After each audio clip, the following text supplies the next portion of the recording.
અમારા ભવ્ય હવેલીના ભોંયણામાં મારા દાદા દ્વારા બનાવેલ એક ચિત્ર હતું, જે કોઈને જોવાની મંજૂરી નહોતી. મારા દાદાના મૃત્યુ પછી મને ગુપ્ત રીતે ભોંયણાની ચાવી મળી. જ્યારે મેં ચિત્રમાંથી કપડું કાઢ્યું, ત્યારે મારા આખા પરિવારનું ચિત્ર હતું, પરંતુ બધાના ચહેરા હતા મારા પિતા સિવાય. તેમનો ચહેરો કાળો રંગવામાં આવ્યો હતો. જ્યારે મેં નજીકથી જોયું, ત્યારે મેં ચિત્રની નીચે એક ખૂણામાં એક નાની નોંધ જોઈ. તે વાંચતા મારા પગ નીચેથી જમીન સરકી ગઈ. તેમાં લખ્યું હતું કે શહેરના એક પ્રખ્યાત વિસ્તારમાં અમારી ભવ્ય હવેલી તેના બધા વૈભવમાં ઊભી હતી. તેની ઊંચી દિવાલો, વિશાળ બગીચાઓ અને તેની જૂના જમાનાની કારીગરી તેની ભવ્યતાની સાક્ષી આપે છે. પરંતુ આ દિવાલો પાછળ રહેતું મૌન, છુપાયેલા રહસ્યો કોઈ પણ અવાજ કરતાં વધુ ભારે હતા. મારા દાદા મહેન્દ્ર યાદવ આ હવેલીના માલિક હતા. સફેદ કુર્તા સલવાર અને પાઘડી પહેરેલા એક ભવ્ય વ્યક્તિત્વ. તે હંમેશા હાથમાં એક લાકડી રાખતા, જે ચાલતી વખતે જમીન પર પ્રામાણિકપણે થપથપાવતી. આ અવાજ એક સમયે હવેલીના રહેવાસીઓના હૃદયની ધડકન હતો.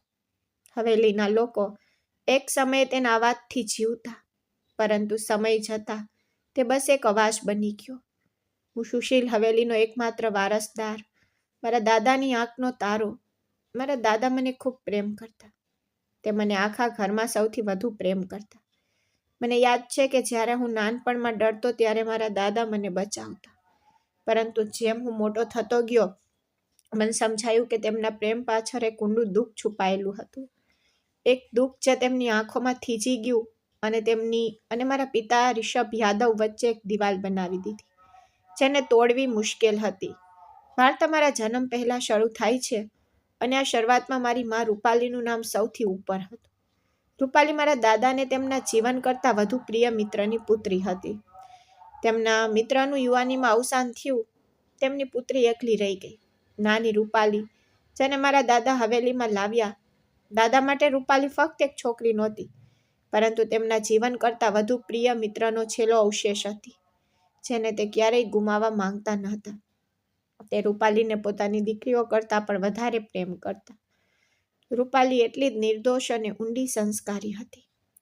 તેની આંખોમાં એક સુંદરતા અને કોમળતા હતી, જે પથ્થરના હૃદયને પણ મીણમાં ફેરવી શકે છે. દાદાએ તેને પરીની જેમ ઉછેરી હતી. રૂપાલી ક્યારેય કંઈ ઈચ્છતી નહોતી. તેની દરેક ઈચ્છા તે બોલે તે પહેલાં જ પૂર્ણ થઈ જતી. દાદા તેના શબ્દો વિના તેને સમજી જતા હતા. પરંતુ દાદાના જીવનનો બીજો એક ભાગ હતો, અને તે તેમનો એકમાત્ર પુત્ર, મારા પિતા રિષભ. રિષભ એટલે કે મારા પિતા દાદાથી બિલકુલ અલગ. લાડ લડાવાથી તેમને હઠીલા અને ઘમંડી બનાવી દીધા. તેમની વિચારસરણી સંપૂર્ણપણે અલગ હતી. અંતે હવેલીના જૂના સિદ્ધાંતોને જેલ માનતા. તેમને સ્વતંત્રતા ખૂબ ગમતી. તેમનો શોખ મિત્રો સાથે ફરવા અને પૈસા ખર્ચવાનો હતો. તેમણે ક્યારેય દાદાની વાત સાંભળી નહીં. તે હંમેશા તેમનું હૃદય જે કહે તે કરતા. તેમને કંઈ પણ પરેશાન કરતું નહોતું.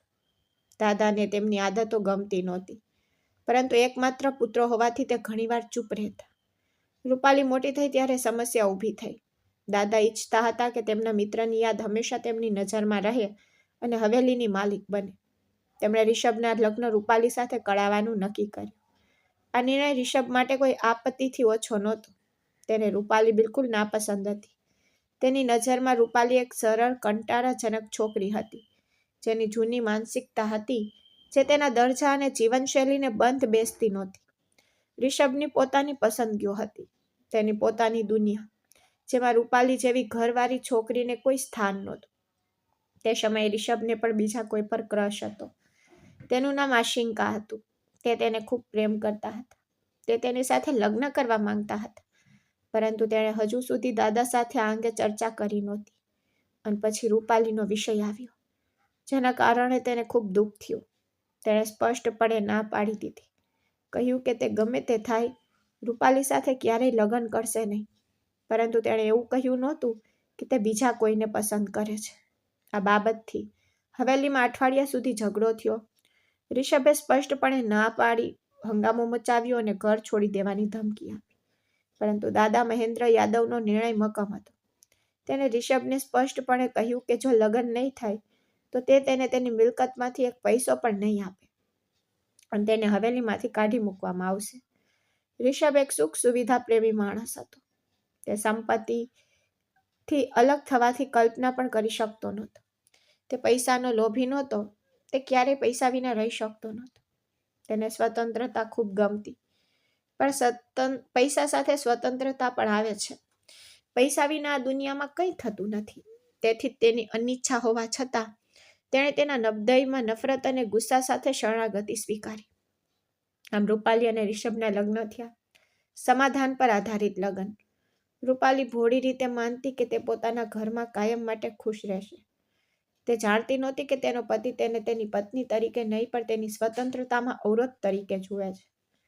લગ્ન પછીના શરૂઆતના થોડા વર્ષો, જેના વિશે મેં પાછળથી ઘરની ભૂતપૂર્વ નોકરાણી નંદની પાસેથી સાંભળ્યું, તે રૂપાલી માટે ખૂબ જ મુશ્કેલ હતા. રિષભનું તેના પ્રત્યેનું વર્તન કઠોર અને ક્રૂર હતું. તે તેની અવગણના કરતો, તેને જવાબ આપતો નહોતો અને ઘણીવાર રાતો સુધી ગાયબ રહેતો. તે રૂપાલી સાથે બિલકુલ વાત કરતો નહોતો. તે તેનાથી દૂર રહેતો. તેણે દાદાના આગ્રહથી લગ્ન કર્યા, પરંતુ તે તેનાથી શક્ય તેટલું દૂર રહેતા. રૂપાલીએ ક્યારેય દાદાને આ અંગે ફરિયાદ કરી નહીં. તે બધું ચૂપચાપ સહન કરતી. કદાચ તે માનતી કે તેનો પ્રેમ કોઈ દિવસ રિષભનું દિલ જીતી લેશે. દાદા કદાચ રિષભના વર્તનને જાણતા હતા, પરંતુ તે પણ ચૂપ રહ્યા. આશા રાખતા કે બાળક થયા પછી રિષભ તેના માર્ગો સુધારશે અને પછી હું સુશીલ પરિવારનો વારસદાર બન્યો. દાદાએ મારા જન્મની ઉજવણી આખી હવેલી સાથે કરી. તેમણે આખા પરિવારને મીઠાઈઓ વેચી. તે એટલા ખુશ હતા કે તેમના પગ નીચેથી જમીન અકબંધ હતી. પરંતુ રિષભ માટે હું ફક્ત એક જવાબદારી હતો અને રૂપાલી માટે હું તેની આખી દુનિયા. તેને આખો દિવસ મને તેની છાતી પર પકડીને રાખ્યો. જાણે તેને ડર હતો કે કોઈ મને તેનાથી છીનવી લેશે.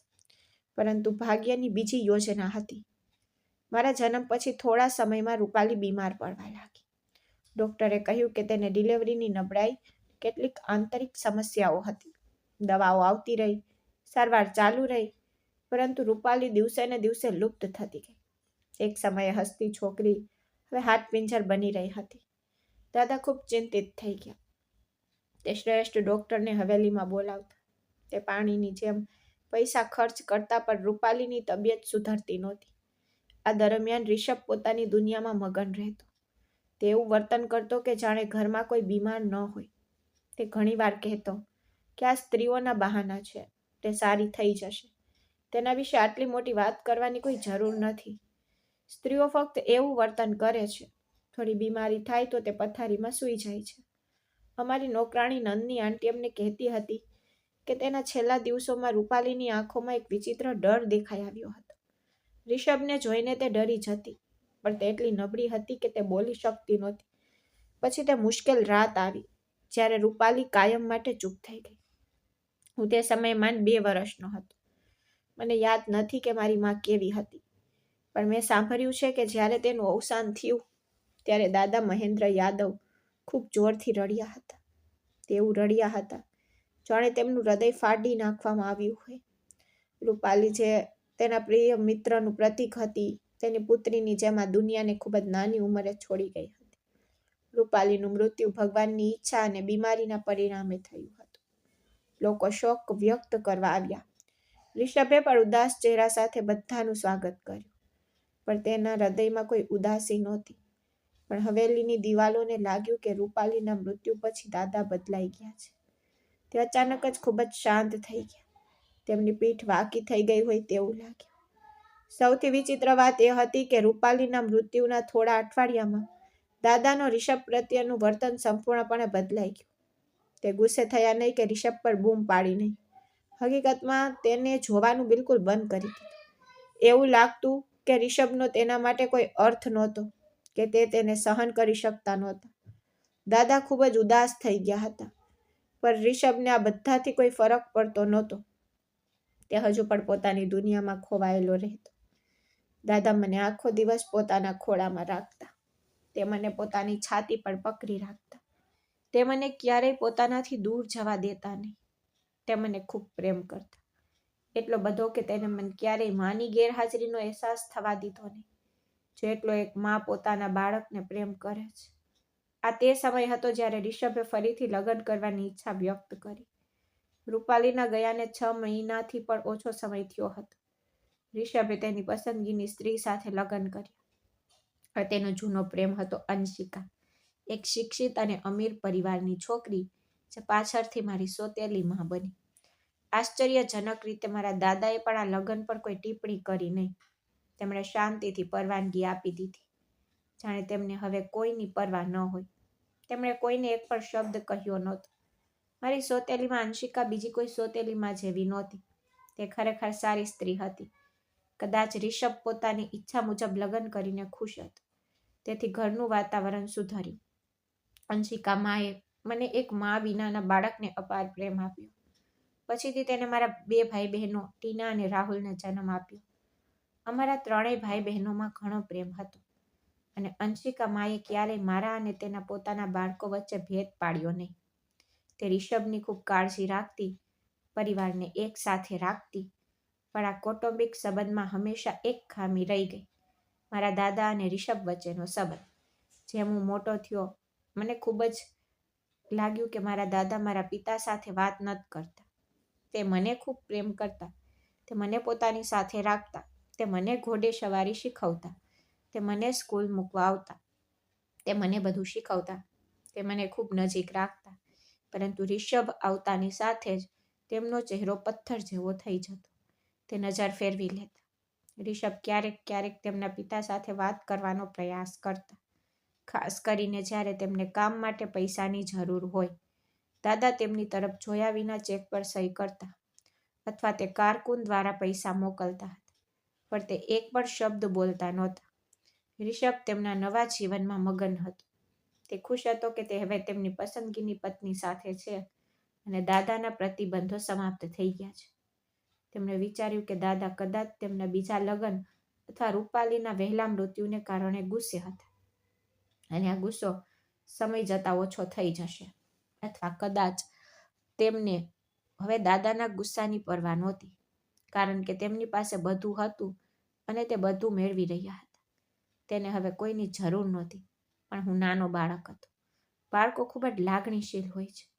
મારા દાદાને કલાકો સુધી તેમની લાઇબ્રેરીમાં બેઠેલા અથવા ભોંયરામાં જતા દરવાજા તરફ જોતા જોતો.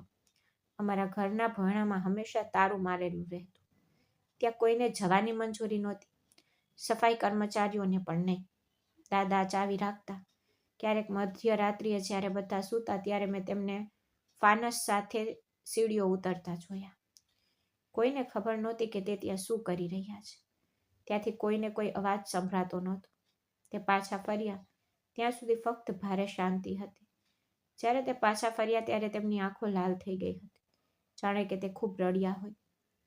જ્યારે હું 16 વર્ષનો થયો ત્યારે મેં પહેલી વાર મારા દાદાને પૂછવાની હિંમત એકઠી કરી, દાદા, તમે પપ્પા સાથે કેમ વાત નથી કરતા? શું તમે તેમને એટલી બધી નફરત કરો છો કે તમે તેમની સાથે વાત પણ નથી કરતા? તેમણે શું કર્યું છે કે તમે તેમની સાથે વાત નથી કરતા? પપ્પાનો શું વાંક છે? તે મારા પિતા છે ને, મને કહો. દાદા ખુરશીમાં બેઠા હુક્કો પીતા હતા. મારી વાત સાંભળીને તેમના હાથ થંભી ગયા. તેમણે મારી તરફ ઊંડી નજર નાખી. તેમની આંખોમાં એક દુખાવો હતો જેનાથી હું ડરી ગઈ. તે ત્યાં જ બેઠા રહ્યા, લાંબા સમય સુધી વિચારતા રહ્યા. થોડી વાર પછી તે ઊભા થયા અને મારી પાસે આવ્યા. તેમણે મારા માથા પર હાથ ફેરવ્યો અને ભારે અવાજમાં કહ્યું, સુશીલ દીકરા, નફરત તો ખૂબ જ નાનો શબ્દ છે. ક્યારેક વ્યક્તિ પાસે પોતાને વ્યક્ત કરવા માટે શબ્દો જ નથી હોતા. ફક્ત મૌન રહે છે. તું હજુ બાળક છે. જ્યારે તું મોટો થઈશ ને ત્યારે કદાચ તું સમજીશ કે કેટલાક બોજ એકલા ઉઠાવવા પડે છે. તું મોટો થઈશ ત્યારે હું પણ તને કહીશ, હવે આ બાબતોની ચિંતા ન કર, મુક્તપણે જીવન જીવ. હું સંપૂર્ણપણે સમજી શક્યો નહીં કે તે શું કહી રહ્યા હતા, પણ મને ખબર હતી કે તે ફક્ત બીજા લગ્ન કે હાર માની લેવા વિશે નથી. કંઈક બીજું હતું. આ હવેલીની દિવાલોમાં કંઈક છુપાયેલું. રિષભ ઘણીવાર અંશિકા માને કહેતા કે પપ્પા પાગલ થઈ ગયા છે. આ વૃદ્ધાવસ્થાની અસરો છે. તે રૂપાલીના દુઃખથી પાગલ થઈ ગયા છે. મેં શું કર્યું છે? તે બીમાર હતી અને મરી ગઈ. હવે મારે આખી જિંદગી ત્યાં ઉદાસ બેસી રહેવું જોઈએ? મારો શું વાંક? તે મારી સાથે વાત નથી કરતા. તેને મારી નથી મારો વાંક નથી. હું તેના કારણે મારું આખું જીવન બરબાદ કરી શકું નહીં. મને ખબર નથી કે પપ્પા સાથે શું થયું. કોઈ પણ પિતા પોતાના દીકરા સાથે મારી જેમ વર્તતા નથી. અંશિકાની માં તેને કહેતી કે તે પિતા છે, તેનો આદર કરવો જોઈએ, પરંતુ રિષભના સ્વરમાં દાદા પ્રત્યે કોઈ પ્રેમ દેખાતો નહોતો.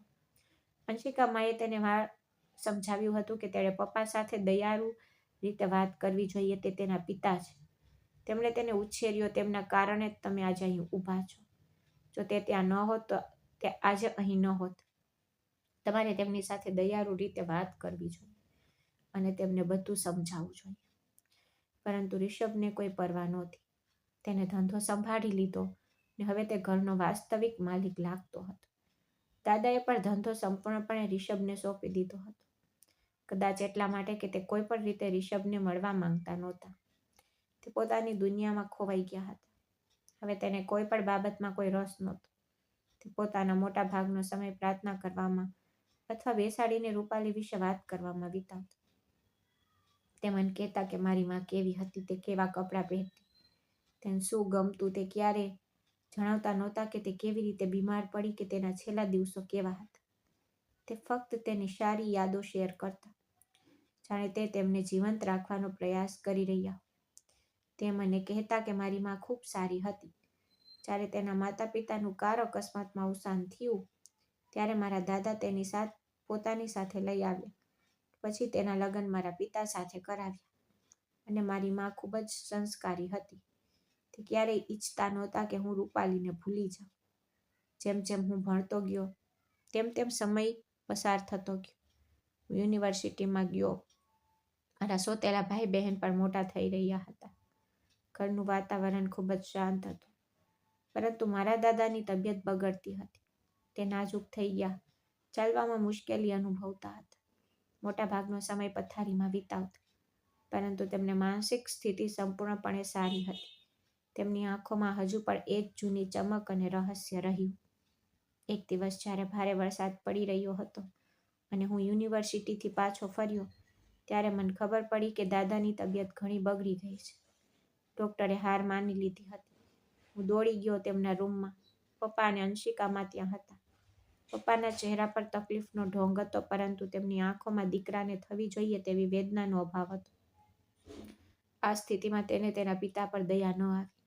તે ફક્ત દૂર ઊભા રહ્યા. દાદા હાંફી રહ્યા હતા. જ્યારે તેણે મને જોયો ત્યારે તેના હોઠ પર એક શુષ્ક સ્મિત દેખાયું. તેણે પપ્પાને જવા માટે ઈશારો કર્યો. પપ્પાનું કપાળ ઉભરાઈ ગયું, પણ તે અંશિકા સાથે પહેલેથી જ નીકળી ગયા હતા. રૂમમાં ફક્ત દાદા અને હું જ બાકી હતા. ધ્રુજતા હાથે તેણે તેના ઓશિકા નીચેથી ચાવી કાઢી. તે એક જૂની કાટ લાગતી ચાવી હતી. એ જ ચાવી જે મેં તેને બાળપણથી જોયેલી હતી. ભોયણાની ચાવી. તેને મારો હાથ પકડીને મારી મુઠ્ઠીમાં દબાવી દીધી. તેનો અવાજ નરમ હતો. સુશીલ, મારા પછી આ ચાવી પર ફક્ત તારો જ અધિકાર છે. જાતે એક ચિત્ર બનાવ્યું છે તેને જો, પણ ગુસ્સામાં નિર્ણય ન લેવાનું વચન આપ. જ્યારે તું તેને જોશે ત્યારે તું બધું સમજી શકશે. તું ભોંયરું ખોલ, અંદર જા અને સત્ય શોધ. અને મારી પાસે વધુ સમય બાકી નથી, તેથી જ હું ઈચ્છું છું કે તું હવે સત્ય જાણે. તારી ખૂબ નજીક રાખ. મારા દીકરા, તારા દાદા તને ખૂબ પ્રેમ કરે છે. ક્યારેય પોતાને એકલા ન માન. હંમેશા તારા હૃદયની વાત સાંભળ. હું રડી રહ્યો હતો. હું સમજી શકતો નહોતો કે તે શું કહી રહ્યા છે. મેં ફક્ત માથું હલાવ્યું. દાદા, તમને કંઈ નહીં થાય. તમે મને છોડીને નહીં જઈ શકો. તમે ઠીક થઈ જશો. તમે આવી વાતો કેમ કહી રહ્યા છો? તમે મારા પ્રિય દાદા છો ને? જો તમે જોશો તો મારી સંભાળ કોણ રાખશે? પ્લીઝ દાદા, આવી વાતો ન બોલો. મેં રડતા રડતા કહ્યું. દીકરા, બધાને એક દિવસ જવું જ પડે છે. હું આટલો લાંબો સમય જીવી રહ્યો છું. હવે વધુ જીવીને હું શું કરીશ? તો ફક્ત તારી સંભાળ રાખજે. હોઠ પર સ્મિત સાથે તેને કહ્યું, કૃપા કરીને દાદા, એવું ના બોલો. તમે મને છોડીને ન જઈ શકો. રડી રહ્યો હતો, પણ તેને આંખો બંધ કરી. તેના ચહેરા પર એક વિચિત્ર રાહત છવાઈ ગઈ, જાણે વર્ષોનો બોજ હળવો થઈ ગયો. અને પછી થોડી વાર પછી મહેલનો મજબૂત માણસ મહેન્દ્ર યાદવ કાયમ માટે મૌન થઈ ગયો. તેનું મૃત્યુ મારા માટે એક મોટો આઘાત હતો, પરંતુ મને ખબર નહોતી કે વાસ્તવિક આઘાત મારી રાહ જોઈ રહ્યો હતો. મારા ખિસ્સામાં રહેલી ચાવી ભોયરાના દરવાજાએ મને ઈશારો કર્યો, પણ મને ખબર નહોતી કે દરવાજા પાછળ છુપાયેલું રહસ્ય મારું આખું જીવન બદલી નાખશે. દાદાના મૃત્યુ પછી સમય કેવી રીતે પસાર થઈ ગયો તેનો મને ખ્યાલ નહોતો. એવું લાગતું હતું કે હું કોઈ ઊંડા સમુદ્રમાં ડૂબી રહ્યો છું, જ્યાં હું અવાજો સાંભળી શકતો હતો પણ શબ્દો સમજી શકતો નહોતો. દાદાની ઉધરસ અને લાકડીના થપથપાટથી એક સમયે ગૂંજતી હવેલી હવે જંગલ જેવી શાંત હતી. શોક વ્યક્ત કરવા આવતા લોકોની સંખ્યા વધી રહી હતી. શહેરમાંથી ધનિકો આવી રહ્યા હતા. મેં મારા પિતાને કાળા ચશ્મા પહેરેલા આવતા માણસોને ભેટતા જોયા. તેમનો હાવભાવ ઉદાસ હતો. તેમણે વારંવાર ખિસ્સામાંથી રૂમાલ કાઢીને સૂકી આંખો લૂછી અને ગુંગરાતા અવાજમાં કહ્યું, મારા પિતાના ગયા પછી મારા માથા પર છત નથી. જો તે હોત તો હું ક્યારેય એકલો ન હોત. આજે હું સંપૂર્ણ એકલો છું. મારા પિતાએ મને કેમ છોડી દીધો? પણ હું તેમનો પુત્ર મોટો થઈ ગયો હતો. હું તેમના સ્વરમાં કૃત્રિમતા અનુભવી શકતો હતો. તેના દુઃખમાં એ વેદના નહોતી જે કોઈના ગયા પછી હૃદયને ફાડી નાખે. તેના બદલે તેના સ્વરમાં એક વિચિત્ર અધીરાઈ હતી. જાણે તે ઈચ્છતા હોય કે બધું જલ્દી સમાપ્ત થાય અને એક નવું જીવન શરૂ થાય, જેમાં તે હવે પોતાના જીવનના માલિક હતા. તેમને નફરત નહોતો કરતો, પરંતુ મને ચોક્કસ એક વિચિત્ર પરાયુપણું લાગ્યું. તે મારા પિતા હતા, પરંતુ દાદાના ગયા પછી મને મારા હૃદયમાં સમજાયું કે અમારો સંબંધ ફક્ત લોહીનો સંબંધ હતો, હૃદયનો નહીં. અંશિકામાં ખરેખર દુઃખી હતી. મેં તેમને ઘણીવાર ગુપ્ત રીતે રડતા જોયા. તે દાદાને ખૂબ માન આપતી અને કદાચ ઘરમાં એકમાત્ર વ્યક્તિ જે મારા દુઃખને સમજતી. મારા સોતેલા ભાઈ બહેન ટીના અને રાહુલ પણ નાના હતા.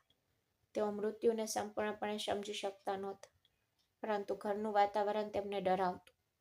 હું ઘણીવાર તેમને નજીક રાખતો અને વાર્તાઓ કહેતો, જેથી તેઓ ડરે નહીં.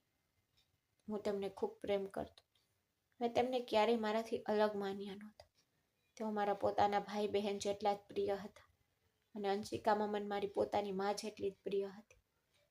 ત્યારે જ મને લાગ્યું કે મારા દાદા દ્વારા આપવામાં આવેલી જવાબદારીની ભાવના મારામાં જાગી છે. હું હવે ફક્ત એક પુત્ર કે પૌત્ર રહ્યો નથી. હું આ પરિવારનો વારસદાર હતો અને મારા ખિસ્સામાં રહેલી ઠંડી ભારે ચાવી મને સતત યાદ અપાવતી કે મારું કામ હજી પૂરું નથી થયું, ફક્ત શરૂઆત છે. મારા દાદાના મૃત્યુના થોડા દિવસો પછી જેમ જેમ લોકોનો પ્રવાહ ઓછો થતો ગયો અને જીવન બદલાવા લાગ્યું, તેમ તેમ હવેલીનું વાતાવરણ પર બદલાવા લાગ્યું. રિષભ સાહેબે વ્યવસાયનો સંપૂર્ણ નિયંત્રણ પોતાના હાથમાં લઈ લીધો.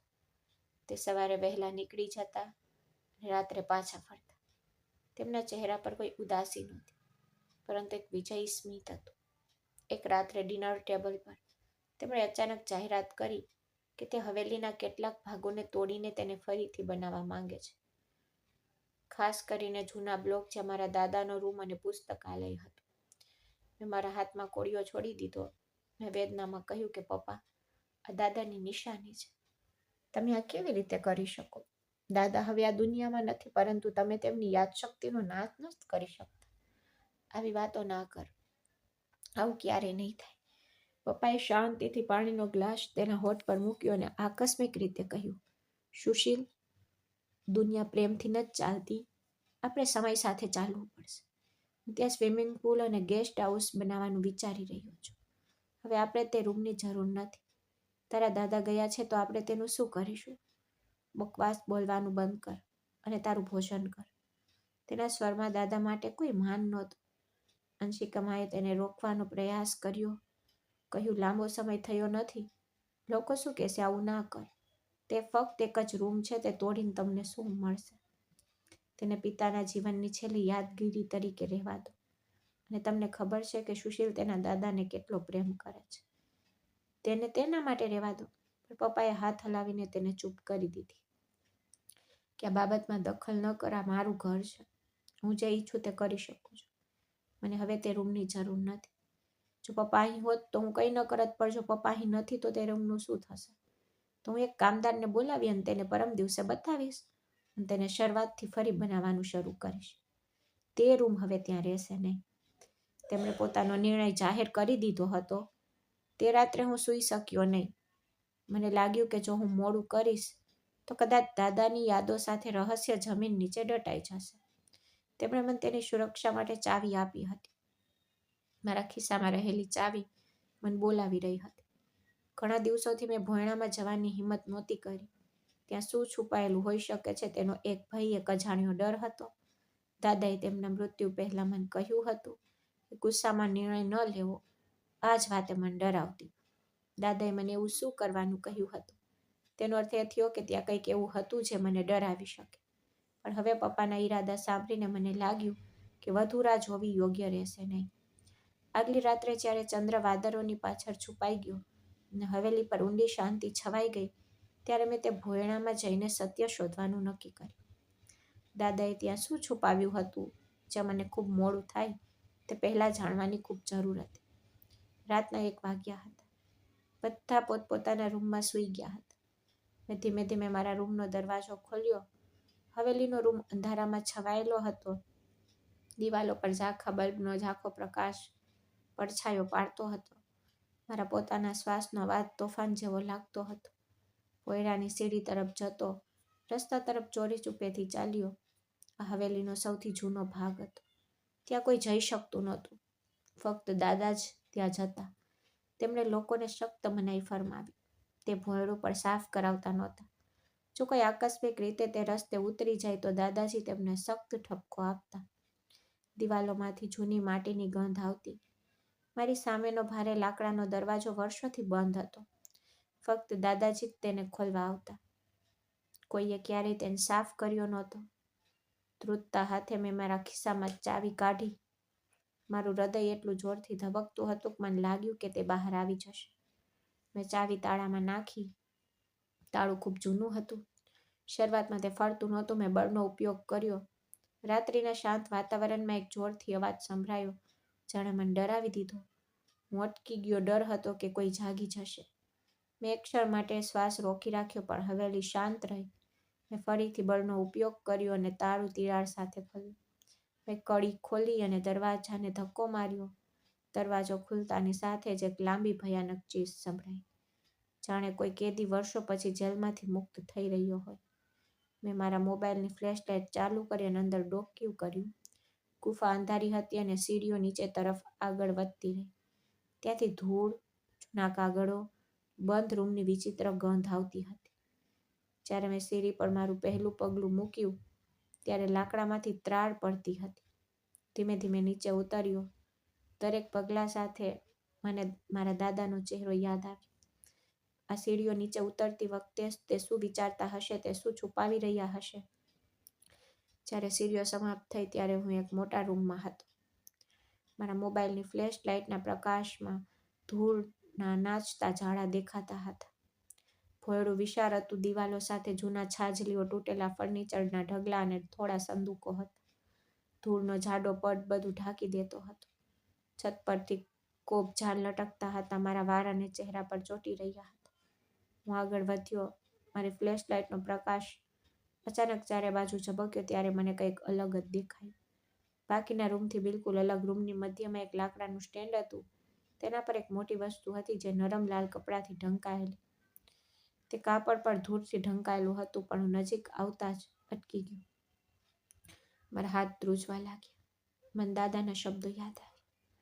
તેમને જો પણ ગુસ્સામાં નિર્ણય ન લે. મેં ઊંડો શ્વાસ લીધો, હાથ લંબાવ્યો, કાપડનો ખૂણો પકડી લીધો. મેં એક ક્ષણ માટે અચકાયો. શું હું સત્યનો સામનો કરવા તૈયાર છું? મેં મનમાં વિચાર્યું.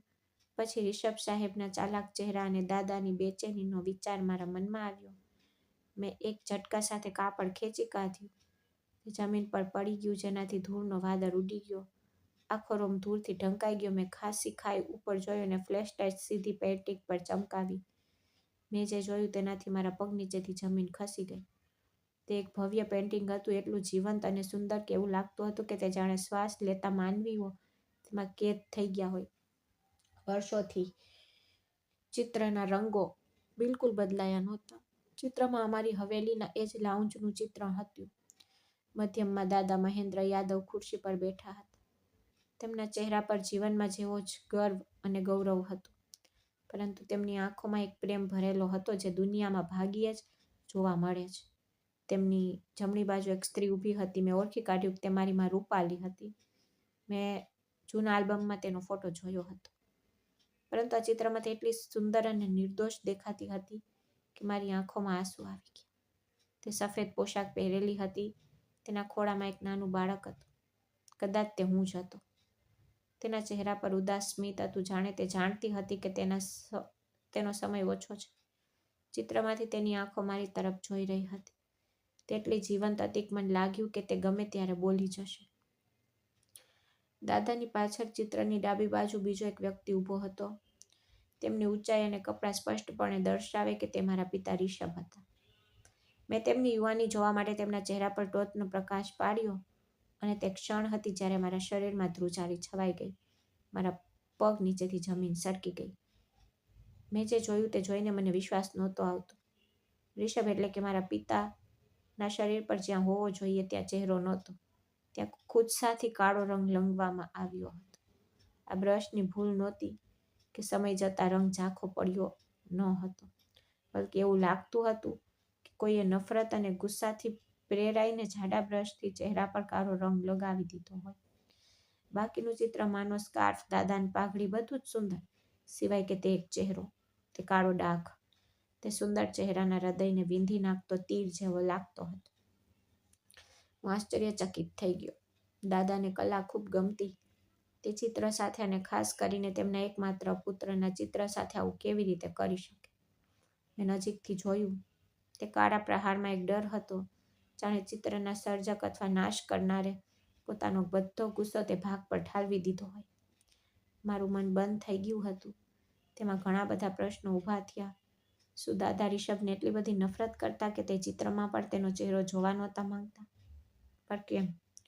કોઈ પિતા ફક્ત અનાદર કે બીજા લગ્નને કારણે આવું ન કરે. દાદાએ આવું કેમ કર્યું હતું? તેમની પાસે એવું કયું રહસ્ય હોઈ શકે છે જેના કારણે તે પોતાના દીકરાનો ચહેરો છુપાવતા હતા?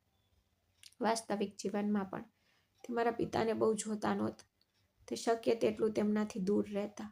તેથી જ તેમણે પોતાનો વ્યવસાય પણ છોડી દીધો હતો, જેથી તેમને રિષભનો સામનો ન કરવો પડે. તેમણે તેમના બીજા લગ્ન વિશે કંઈ કહ્યું નહોતું. દાદાને આટલું નફરત કરતું શું હતું? હું આકસ્મિક રીતે પેઇન્ટિંગની નજીક હતો. તે કાળા ડાઘને સ્પર્શ કરવા માંગતો હતો. પછી મારી નજર પેઇન્ટિંગના નીચેના ડાબા ખૂણા પર પડી. ત્યાં ફ્રેમ અને કેનવાસ વચ્ચે કાગળનો એક નાનો ટુકડો ફસાઈ ગયો હતો. તે સામાન્ય કાગળ નહોતો, પરંતુ પીળા રંગના જૂથના અક્ષર જેવો દેખાતો હતો. તેને ત્યાં કાળજીપૂર્વક છુપાવવામાં આવ્યો હતો, જેથી બીજું કોઈ તેને જોઈ ન શકે. મારું હૃદય ધબકવા લાગ્યું. મને ખાતરી થઈ ગઈ કે પેઇન્ટિંગનું રહસ્ય આ કાગળના ટુકડામાં છુપાયેલું છે. મેં ધ્રુજતા હાથે કાગળ બહાર કાઢ્યો. તે ખૂબ જ જૂનો હતો. મેં ટોર્ચ મારા મોં પર પકડી અને બંને હાથે ખોલી. તેના પર દાદાના ધ્રુજતા હસ્તાક્ષર હતા. પેન જગ્યાએ લુપ્ત થઈ ગઈ હતી, જાણે લખતી વખતે તેમના હાથ ધ્રુજી રહ્યા હોય અથવા કદાચ આંસુ પડી રહ્યા હોય. મેં વાંચવાનું શરૂ કર્યું. પત્રનું પહેલું વાક્ય મને ડરાવવા માટે ઘણું હતું. તેમાં લખ્યું હતું, સુશીલ, જો તું આ વાંચી રહ્યો છે તો તેનો અર્થ એ કે મેં મારી ભૂલ અને ડરનો ભાર તારા ખંભા પર નાખ્યો છે. હું જાણું છું કે આ જાણવું તારા માટે સરળ નહીં હોય. તે તને ખૂબ દુઃખ પહોંચાડશે, પણ હવે તે જરૂરી હતું. મારા ગયા પછી તું જ મને સૌથી વધુ પ્રેમ કરતો હતો અને હું ઈચ્છતો હતો કે તું આ સત્ય જાણે. આ ચિત્રને ધ્યાનથી જો. તે અધૂરું નથી, તે સંપૂર્ણ સત્ય છે. મેં જે ચહેરો કાળો કર્યો છે તે મારા દીકરાનો નથી. મારી નજર મારા દાદાના ધ્રુજતા શબ્દો પર સ્થિર હતી અને મારું હૃદય હથોડાની જેમ ધડકતું હતું. ફ્લેશલાઇટના પ્રકાશમાં કાગળમાં તે ઘસાઈ ગયેલા ટુકડાએ મારા જીવનનું સૌથી ખતરનાક સત્ય જાહેર કર્યું. મારું થૂંક ગળી અને વાંચવાનું ચાલુ રાખ્યું. દાદાએ લખ્યું હતું, સુશીલ, મારા બાળક, આ ચિત્રમાં તું જે કાળો રંગ જુએ છે તે બ્રશની ભૂલ નથી. તે ખરેખર તારા પિતાએ પોતાના ચહેરા પર લગાવેલો અંધારો છે. જે માણસને તું તારા પિતા તારું બધું માને છે, તે ખરેખર તારી માંનો ખૂની છે. હા સુશીલ, રૂપાલી કોઈ બીમારીથી મરી નહોતી. તેનું ખૂન થયું હતું અને ખૂની બીજું કોઈ નહીં પણ તારા પોતાના લોહી મારો એકમાત્ર દીકરો રિષભ હતો. મને ખબર છે કે આ વાત તને હૃદય સુધી હચમચાવી દીધો હશે. તું કદાચ મારા પર વિશ્વાસ નહીં કરે, પણ આ એક ખતરનાક સત્ય છે જે હું છેલ્લા 20 વર્ષથી મનમાં રાખી રહ્યો છું. મને હજુ પણ ગઈકાલની જેમ તે ભયંકર રાત યાદ છે. ડોક્ટરે કહ્યું કે રૂપાલી ખતરાની બહાર છે. તે નબળી હતી, પણ તેનામાં હજુ પણ આશા હતી.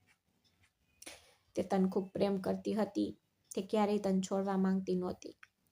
રૂપાલી મને મારી પોતાની દીકરીઓ કરતાં વધુ વહાલી હતી.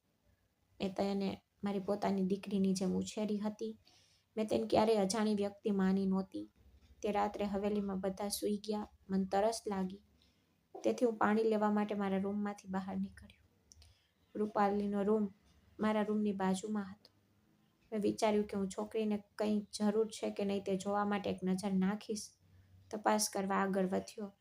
જ્યારે મેં દરવાજો સેજ ખોલ્યો ત્યારે અંદરનું દ્રશ્ય મારા લોહીથી થીજી ગયું.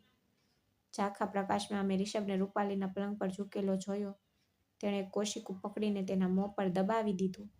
રૂપાલી નબળી પડી ગઈ હતી. આમ પર બીમારીએ તેને ક્ષીણ કરી દીધી હતી. તે પથારી પર પટકાઈ રહી હતી. તેના પગ પથારી પર પટકાઈ રહ્યા હતા, પરંતુ રિષભની શક્તિ અને જુસ્સાને કોઈ રોકી શક્યું નહીં. મેં ચીસો પાડી અને તેને રોકવા દોડ્યો, પરંતુ ત્યાં સુધીમાં રૂપાલી મરી ગઈ.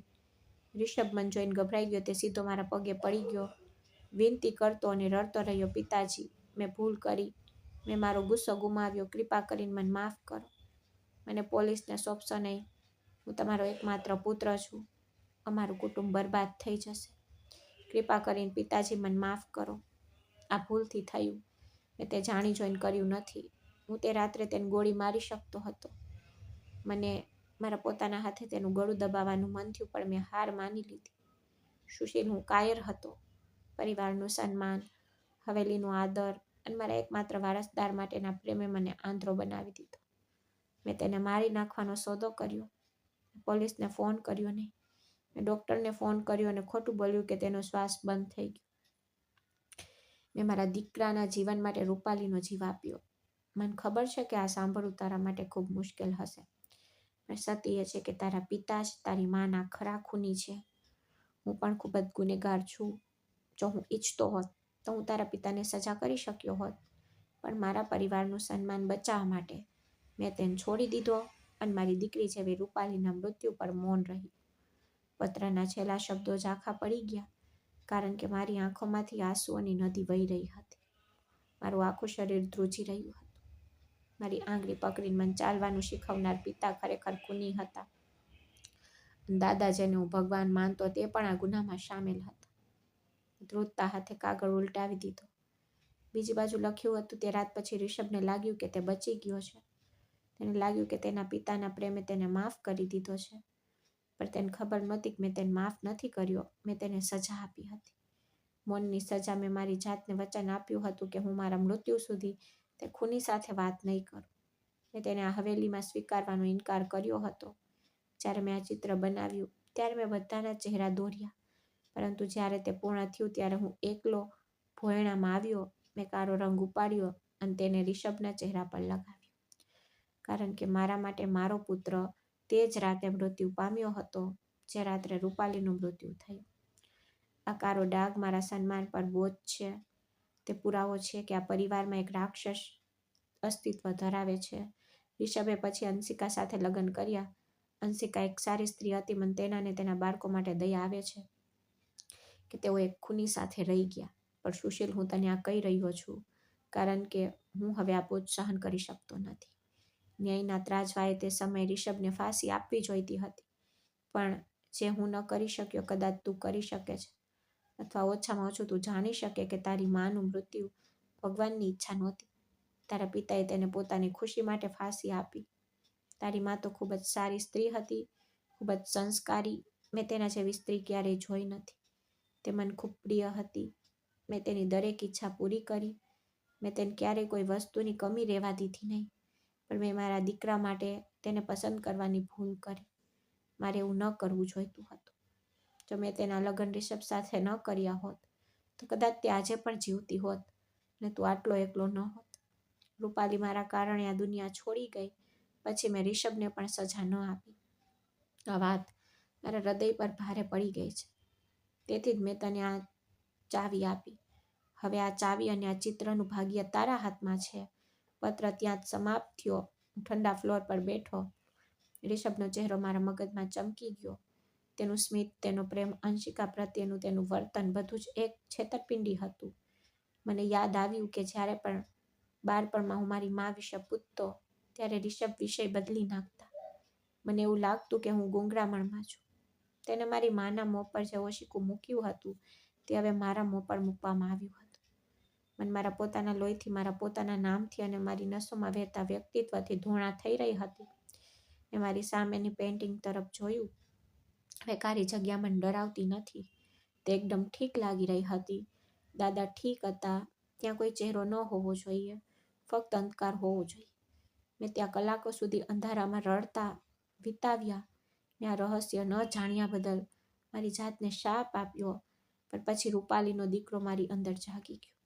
તે માં જેને મેં જોઈ નહોતી, પણ જેનો પ્રેમ હું હજુ પણ અનુભવું છું.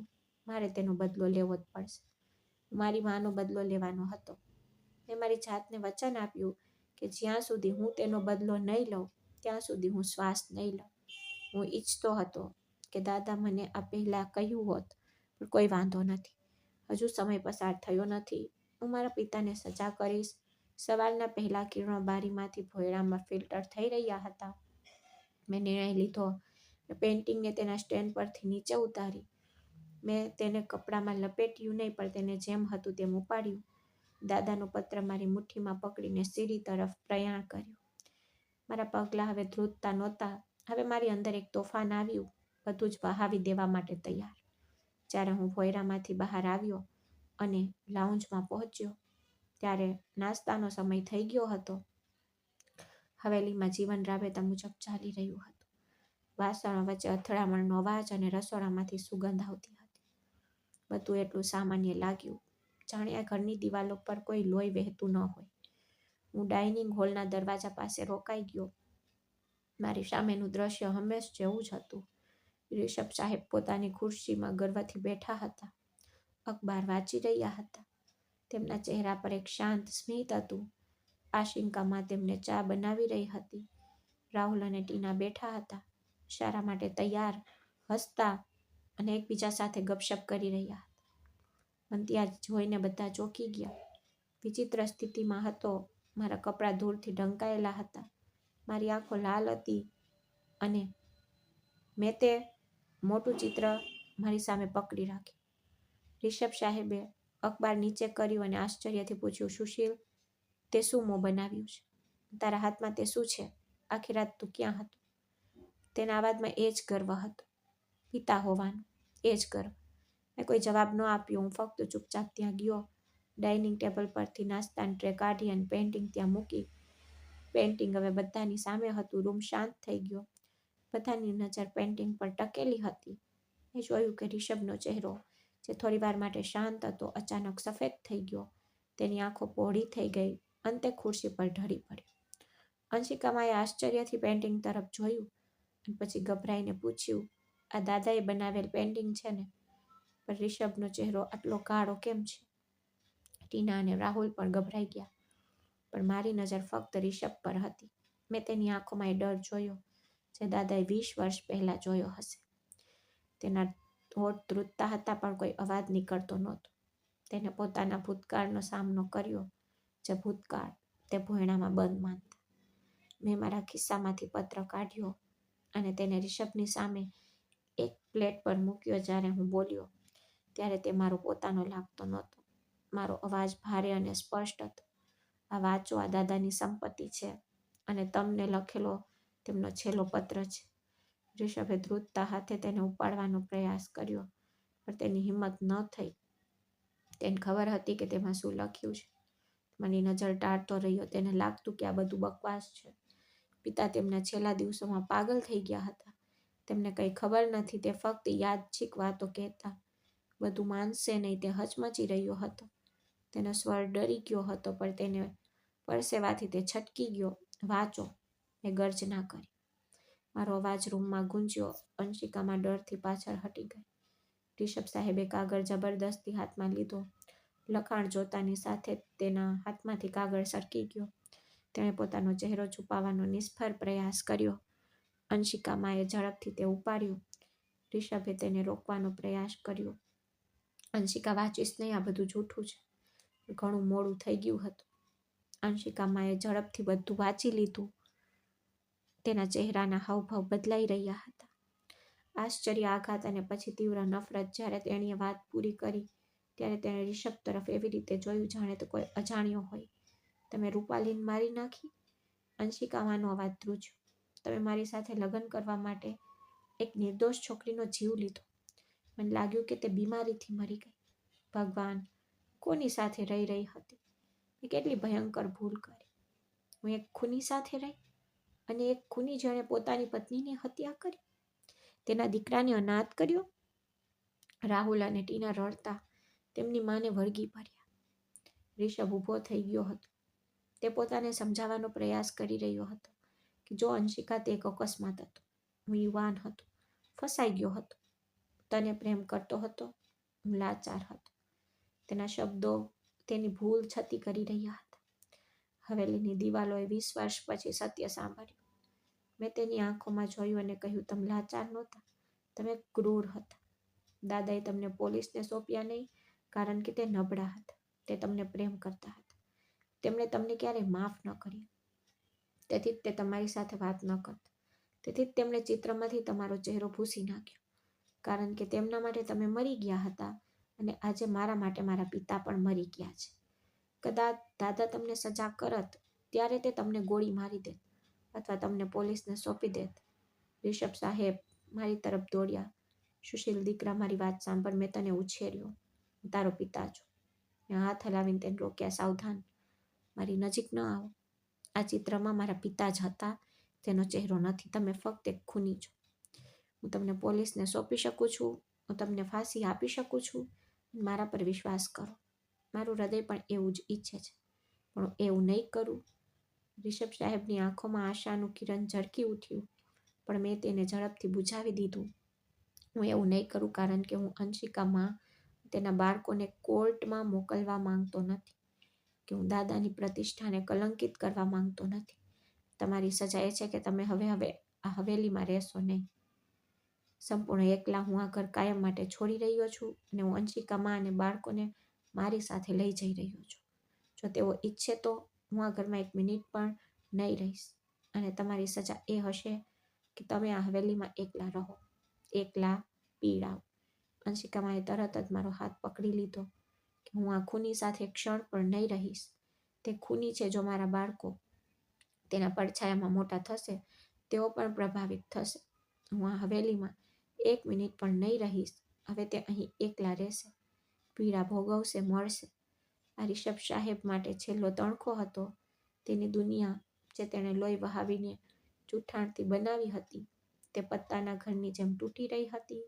તેની સંપત્તિ, તેનો વ્યવસાય, તેનો મહેલ, બધું તેનું હતું, પણ તેનું પોતાનું લોહી તેને છોડી રહ્યું હતું. મેં પાછળ ફરીને જોયું નહીં. રૂમમાં ગયો, મારી જૂની વસ્તુઓ ઉપાડી, દાદાનું ચિત્ર અને તે પત્ર મારી બેગમાં મૂક્યો. અંશિકામાં અને બાળકોએ પણ ઉતાવળમાં પોતાનો સામાન પેક કરી લીધો. રિષભ સાહેબ દરવાજા પર ઊભા હતા, અમને રોકતા હતા, વિનંતી કરતા રહ્યા. તે ઘૂંટણીએ રડતા રહ્યા, પણ હવે તેમના આંસુ નકામા હતા. અમે હવેલી છોડી રહ્યા હતા ત્યારે મેં એક છેલ્લી નજર પાછળ ફેરવી. રિષભ સાહેબ ભવ્ય હવેલીના લોનમાં એકલા ઊભા હતા, જેમ તે પેઇન્ટિંગમાં દાદાની પાછળ ઊભા હતા, એકલા અને અનાથ.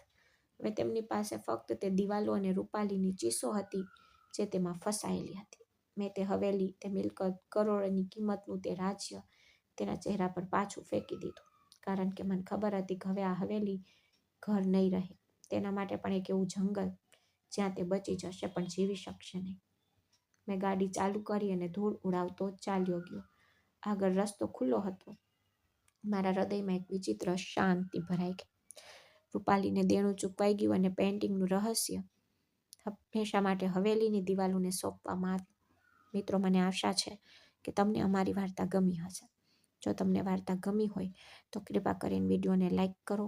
જો તમે ચેનલ પર નવા છો તો સબસ્ક્રાઈબ કરો, અને હા, આગામી અપડેટ મેળવવા માટે નોટિફિકેશન બેલને જરૂર દબાવો. આભાર અને ધન્યવાદ.